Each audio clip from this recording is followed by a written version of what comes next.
C'est lundi, c'est grand soleil, mais c'est distanciation sociale obligée. Toujours pareil, on le voit écrit, on nous le dit, on nous le crie, la distance recommandée, ce sont 2 bras, avec lesquels justement ces 2 bras, on voudrait ce dont notre cœur et notre âme ont besoin, s'apprivoiser à nouveau, se rapprocher, se parler de près, voir en vrai nos visages et le son de nos voix. Dans la maison d'Amandine, il y a Amandine, il y a le mari d'Amandine et 4 petits-enfants, dont un très petit bébé. Dans cette maison confinée, l'intérieur Bible a un très bon goût qu'on réapprend à partager. Et donc, on est tous ensemble à vivre les uns sur les autres, mais on y était déjà un petit peu habitués parce que je leur faisais l'école à la maison depuis septembre de 2019. Et on a appris, on s'est rodés déjà à se frotter les uns aux autres, à apprendre à se connaître, à s'écouter et à s'aimer tel que l'on est, avec nos forces et nos faiblesses. Et donc ce confinement, ça change pas grand-chose pour nous, si ce n'est que on ne peut plus sortir au resto. Voilà. Et pour le reste, on a toujours nos moments ensemble, nos temps bénis, parce que je trouve que ce confinement est un temps vraiment mis à part par Dieu dans sa grâce pour nous, pour qu'on apprenne à se recentrer.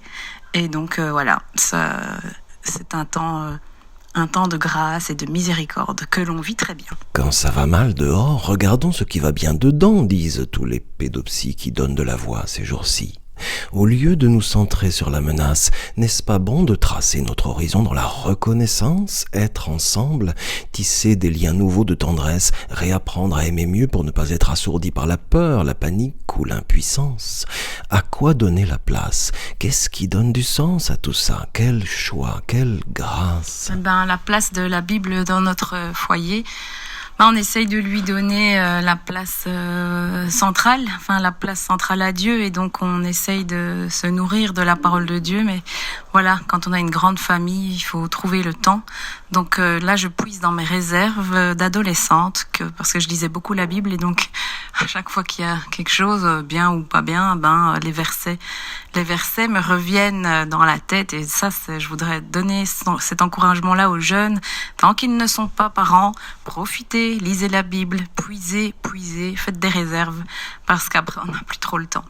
Mais à part ça, non, c'est notre GPS. On essaye de se laisser guider par elle. Et par exemple, quand ma fille m'a dit maman, tu vas faire l'école à la maison, j'ai dit Seigneur, t'es sûre de ça? Ou quand je suis tombée enceinte de la 4e, j'ai dit Seigneur, allez, un 4e, t'es sûre? Et voilà, il m'a répondu avec un verset qui m'a vraiment fait du bien, que je vais vous partager. N'aie pas peur, car je suis moi-même avec toi. Ne promène pas des regards inquiets, car je suis ton Dieu. Je te fortifie et je viens à ton secours. Je te soutiens par ma main droite, la main de la justice. Amandine joue la transparence. Elle a envoyé une photo d'une pièce de la maison. Sur la photo, on voit des boîtes, des sacs, des bols qui ont tous déversé sur le sol tout partout des livres et des jouets, des tiroirs vidés de leurs crayons, semés sur le parquet, les indices désordonnés de cette insoutenable légèreté de la vie qui continue. C'est le titre qu'Amandine a donné à la photo. Dans le tas, une Bible pour enfants avec un verset dedans qu'elle a choisi. Je lui demande pourquoi ce verset-là? Alors, en ces moments de confinement, il y a un verset qui revient beaucoup et que j'aimerais vous partager, c'est le psaume 91. Celui qui demeure à l'abri du Très-Haut repose à l'ombre du Tout-Puissant. Je dis à l'Éternel, tu es mon refuge, ma forteresse, mon Dieu, en qui je me confie. Car c'est lui qui te délivre du filet de l'oiseleur, de la peste et de ses ravages. Il te couvrira de ses ailes, tu trouveras un refuge à l'ombre de son plumage. Sa fidélité est un bouclier, une cuirasse. Tu ne redouteras ni les terreurs de la nuit, ni la flèche qui vole durant le jour, ni la peste qui rôde dans les ténèbres. Dans cette famille, y a-t-il quelqu'un qui a peur de la peste qui rôde, ou du filet de l'oiseleur, ou de la flèche qui vole durant le jour? Amandine a demandé ça à son grand garçon, et il a répondu quoi? Je lui ai répondu, quand j'ai peur la nuit, je prends ma Bible, je me mets à lire, et puis je lâche ma Bible, je tombe dans mon lit et je dors. Et quel passage? Le psaume 23. Il parle de quoi? D'un bon berger qu'il conduit dans des eaux paisibles. Quand on marche dans la vallée de l'ombre de la mort, on n'a pas peur. Voilà, Pourquoi on n'a pas peur? parce qu'il est avec nous.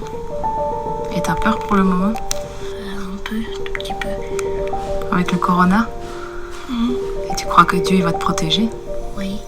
Amen. Avant de se coucher, attraper dans le petit filet de son cœur les quelques mots de confiance que Dieu donne, comme un poussin sous les plumes de la couette dont le couvre sa mère.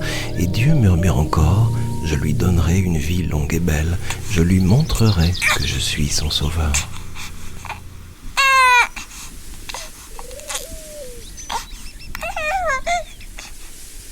Attention, la Bible peut faire gravement du bien à la santé. Elle ne contient ni diluants, ni agents toxiques, ni substances allergènes.